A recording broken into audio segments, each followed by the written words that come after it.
آپ مجھ سے بہتر جانتے ہیں کہ امریکہ میں ایک لڑکی پیدا ہوئی، اس کا نام ہیلن کیلر تھا۔ وہ مادرزاد اندھی تھی اور مادرزاد بہری تھی، اور ظاہر ہے مادرزاد گونگی تھی، کچھ نہیں تھا اس میں،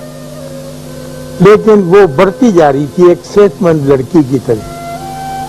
اور یہ ٹیچرز اس پہ توجہ دیں، اور بہت عجیب و غریب کیس تھا۔ اس نے یہ تہیہ کیا کہ میں تعلیم حاصل کروں گا۔ وہ اپنے آپ کو، اپنی ذات کو اس قلعے کے ساتھ نہیں باندھا،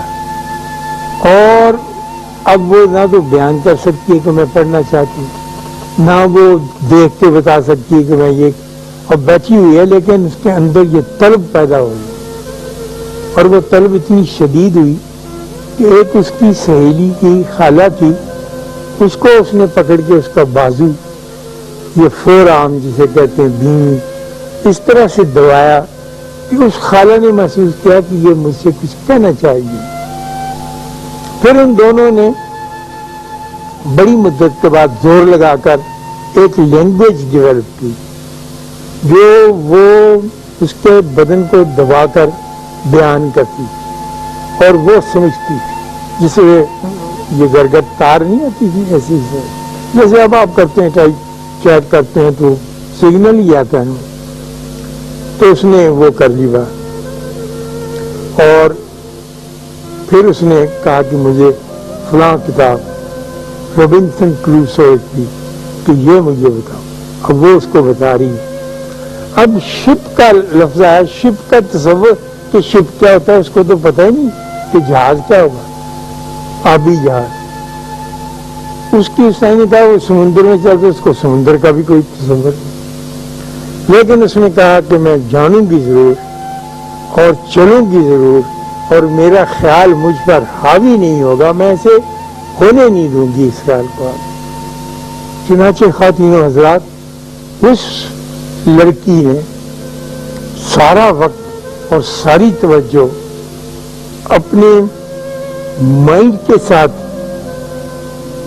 جدوجہد کرنے میں گزار دی، اور اس مائنڈ کو حکم دیا کہ میرے بدن پر اپنے آپ کو اپلائی کر اور مجھے وہ علم عطا کر جو علم دوسرے لوگ اپنی جسمانی ساخت پوری ہونے کی وجہ سے حاصل کرتے ہیں۔ چنانچہ اس نے کیا، اور 5 کتابیں اس نے لکھی۔ وہ یہاں لاہور بھی تشریف آئی تھی پاکستان بننے کے بعد، اور ہم بڑی عقیدت کے ساتھ اسے ملنے گئے تھے، اور کھٹ کھٹ کر جواب بول نہیں سکتی تھی، لیکن بعد اس نے پکڑے ہوئے، اور بہت سی خواتین ٹرین کرنی تھی، ٹیچرز جن کے ساتھ وہ بات کرتی۔ وہ اپنی آٹو بایوگرافی میں ایک مولانا صاحب کمال کی بات لکھتی ہے کہ دیکھو میں بہت خوش ہوں کہ میرے خدا نے میرے اوپر بڑا کرم کیا ہے۔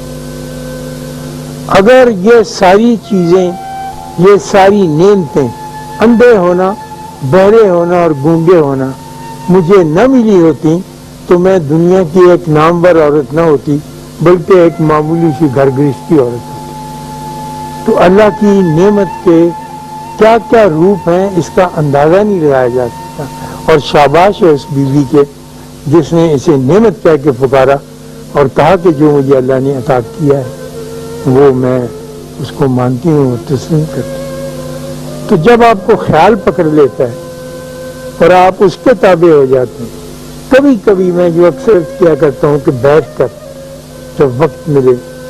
تو ضرور غور کیا کیجیے کہ آیا مجھ کو کسی کیلے نے یا سنگل نے پکڑا ہوا ہے یا کسی خیال نے پکڑا ہوا ہے۔ جب یہ بات آپ کی ذہن میں آ جائے گی، آپ بڑی آسانی سے اپنا مسئلہ خود حل کر لیں۔